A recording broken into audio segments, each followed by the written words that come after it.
साथियों नमस्कार। और आज हम चर्चा करेंगे बायोमैकेनिक्स के बारे में। इसका अर्थ क्या है और इसकी डेफिनेशन क्या होना चाहिए, बहुत ही साधारण शब्दों में हम समझेंगे। The word biomechanics is derived from two Greek words, first one bio and second one mechanics, where bio means living and mechanics is the branch of physics science. Thus, study of motion by living body is called biomechanics. इसको हम हिंदी में समझे तो biomechanics Greek भाषा के दो शब्दों से मिलकर बना है, बायो और दूसरा है मैकेनिक।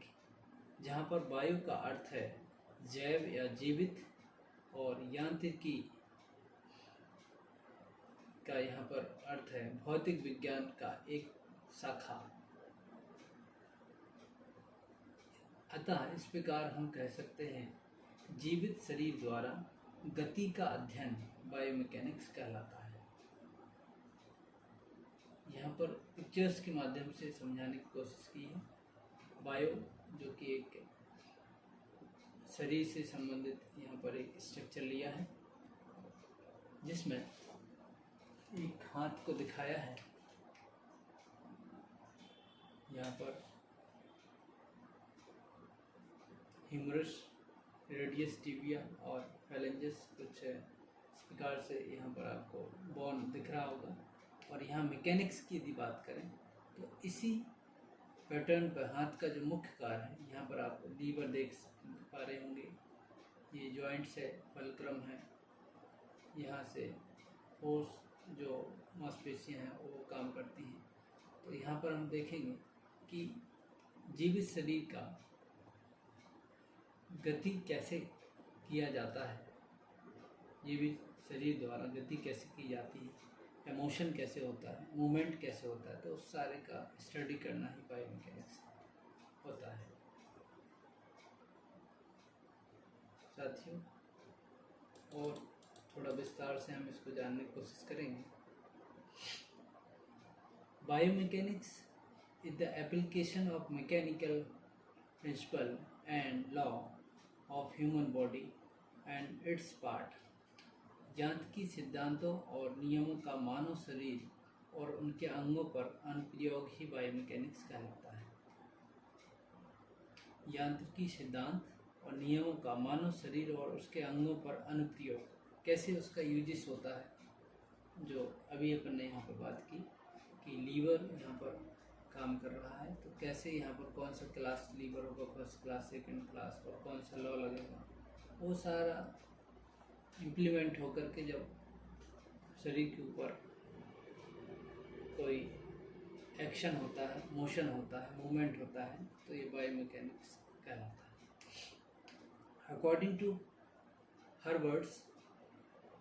हेड्स के अनुसार biomechanics is the study of structure and function of biological system by means of method of mechanics. Heads के अनुसार जैव यांत्रिकी के तरीकों के माध्यम से जैविक प्रणाली की संरचना और कार्य का अध्ययन है। अकॉर्डिंग टू मिलर केने, biomechanics involve application of mechanical laws of living structure। Miller कीन के अनुसार जैव यांत्रिकी में जीवित संरचना के लिए यांत्रिक कानूनों का अनुप्रयोग शामिल है। तो यहाँ पर 3 डेफिनेशन है, जिसमें सभी ने कुल मिलाकर ये चर्चा की है कि जैव यांत्रिकी जो विज्ञान है और मानव शरीर के ऊपर जो भी मूवमेंट हो रहे हैं, जो भी एक्शन हो रहे हैं, उससे संबंधित है। यहाँ पर बायोमैकेनिक्स को और डिटेल में हम इसकी कुछ ब्रांचेस को जानेंगे। बायोमैकेनिक्स को यहाँ कैटेगराइज किया है बायोलॉजी, और सेकेंड कैटेगरी है यहाँ बायो से means biology, structure of human body, और फिजिक्स, मैकेनिक्स से यहाँ मतलब फिजिक्स। तो बायोलॉजी के अंतर्गत skeletal system, muscular system and nervous system, ये सारे सिस्टम्स के मिलाकर के बहुत सारे एक्शंस होते हैं, और जो एक्शंस होंगे वो उसके अंदर बहुत सारे लॉज इन्वॉल्व होंगे, बहुत सारे मूवमेंट इन्वॉल्व होंगे, वो फिजिक्स के अंतर्गत उनको हम जानने की कोशिश करते हैं।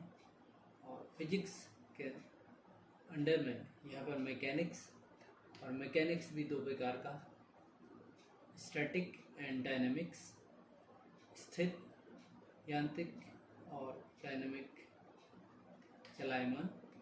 और डायनामिक्स को यहाँ पर और कैटेगराइज किया है, first one kinematics and second one kinetics. तो काइनेमेटिक्स के अंदर लीनियर एंड एंगुलर, यहाँ लीनियर में रेखीय काइनेमेटिक्स के अंतर्गत first one distance, displacement, speed, acceleration, दूरी, और यहाँ गति और त्वरण, एक्सेलरेशन त्वरण। और एंगुलर काइनेमेटिक्स के अंतर्गत डिस्टेंस, डिस्प्लेसमेंट, स्पीड, एक्सेलरेशन, ये दोनों लीनियर एंगुलर में कैटेगराइज किया है। और काइनेटिक्स के अंदर inertia, mass, weight, force, power, pressure, momentum, work, Newton laws, impulse, couples of force, moment of inertia, lever, angular momentum. कुल मिलाकर के बायोमैकेनिक्स भी एक बहुत बड़ा विषय है, और जिसके अंतर्गत ये सारे जो टर्मिनोलॉजीज हैं अध्ययन की जाती हैं। और शारीरिक शिक्षा में सिर्फ खेलकूद ही नहीं बल्कि विज्ञान का भी समावेश है। विज्ञान की बहुत सारी ब्रांचेस हैं, और बायोमैकेनिक्स जब हम पढ़ेंगे तो इसमें ये सारी टर्मिनोलॉजीज के बारे में पता होना, जानना बहुत ही आवश्यक है। होपफुली बायोमैकेनिक्स की डेफिनेशन, मीनिंग आप समझ चुके होंगे। यदि कोई क्वेरी है तो कमेंट करें। बहुत बहुत धन्यवाद।